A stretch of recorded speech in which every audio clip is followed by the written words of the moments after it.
வரப்போகுது. பாடல் இடையில அந்த இசை வரதுக்கு முன்னாடி நம்மளை எல்லாம் எழுப்பி விட்டுருவேன்.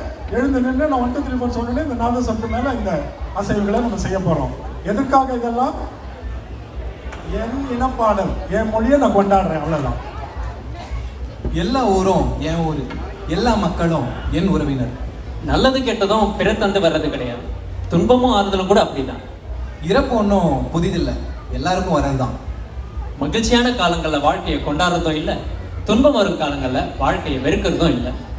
வெப்பமான மின்னலையும் குளிர்ச்சியான மழையையும் ஒரே நேரத்தில் தருதே அந்த வானம், அது போலதான் இன்பமும் துன்பமும்.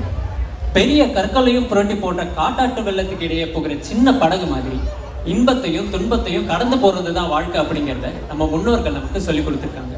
அதனால பெரியோரை கண்டு வியக்கிறதும் இல்லை, சிறியோரை இகழ்றது நிச்சயமா இல்லை. இதுவே எம் தமிழர் வாழ்வு.